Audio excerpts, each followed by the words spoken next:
I need your quarterback eye. We love watching NFL Monday Quarterback with you and the guys on CBS Sports Network. Watched Goff last night, and I was texting with a couple of NFL quarterbacks and getting their opinion of it. Okay. What is your opinion of Goff a couple games in?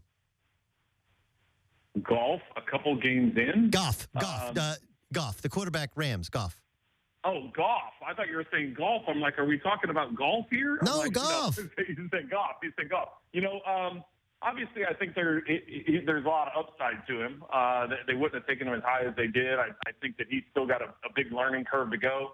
He's in a tough spot because, they thought with Gurley they were going to have some balance with the run game. The offensive line hasn't played nearly well enough to where there's any kind of balance with the offense. And, it's not like they took him and they thought, okay, we're going to give this guy, and let him throw 50 times a game. That wasn't what they thought. They thought with Gurley and the balance that this was going to be something they would even have the ability to adapt him in there and ease him in a little bit. Now, all of a sudden, because they haven't been able to get the run game going, it's pretty much falling on his shoulders. So, there's a lot of upside to him. I just think it's not a very good team right now. Yeah, I just wonder if you thought he has it. He's like, oh, he's got it, or he doesn't have it.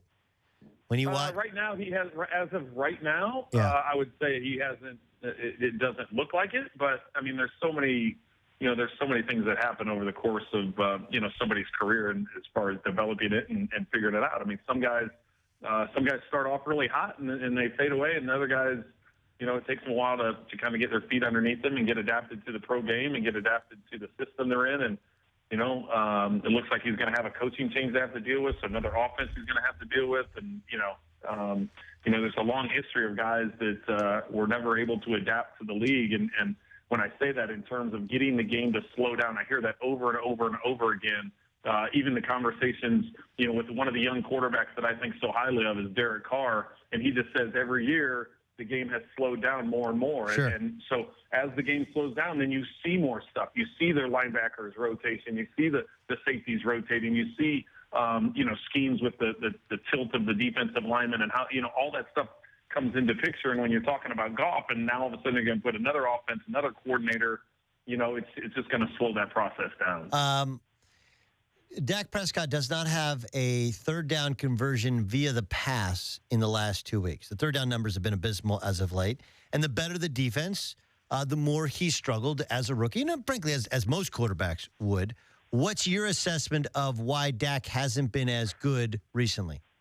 Well, I just think teams are finally having the ability to study tape, and defensive coordinators get paid a lot of money, and they can figure things out. I mean, you go back a few years ago, and the Wildcat was the big craze, and then, RG3 with the read option, even though that's still used. Tennessee uses it quite effectively, and a couple other teams still use it. It's not as big a hit as what it was when it initially flashed on the scene. And I think that's because, as I said, defensive coordinators get paid a lot of money. They spend a lot of time studying tape and figuring out how to defend certain players and defend certain schemes. And I think some of it is nobody really knew much about Dak. And as the season progressed and as that offense developed and, the balance that they have in Dallas, it's just part of the game. And as a young quarterback, you start getting a lot of stuff thrown your way, and the demands, obviously, of being the Cowboys quarterback.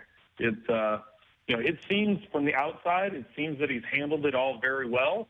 But having played for a long time, there's a lot that goes with being a starting quarterback of an actual football league and finding the balance to deal with all that and having the right support system around you. Not that he doesn't, because I don't know specifically, but it tends to get more and more stuff on your plate, and how you handle all that and how defenses adjust to you. It's a lot going on, especially for a rookie. Okay, so help me out with this one. Troy Aikman said that he was dumbfounded that Jerry Jones said it's a legitimate discussion as to who should start at quarterback. I'll just tell you my perspective. I get that Dak's played really well. I think a lot of quarterbacks have played really well with what they have in front of him, what he has behind him, what he has out wide. And he's probably played better than anyone could have expected. But, look, Tony Romo is more likely to win you a Super Bowl. If you're in that situation, are you considering making the switch? As of right now, no. No, I'm not considering it. You consider The 2 losses they've had were to the Giants. The other 11 are wins, and he's handled everything. He's handled everything very well. I think at some point in time, I don't think you have a quick trigger with him just because what he's shown. If you look at the 11 victories, there were a number of them where he had to come up with some big play, touchdown in overtime, for instance, to Witten. I mean, there's plays that he's made that shows you he's older than his rookie age. So I don't think you pull it this quick. I do think if they continue to win, at some point in time, you need to get Tony Romo reps. You need to get him in, whether you just give him a series coming out of halftime, you give him a series in the fourth quarter. If there happens to be a game where it's completely lopsided one way or another, try and give him some work.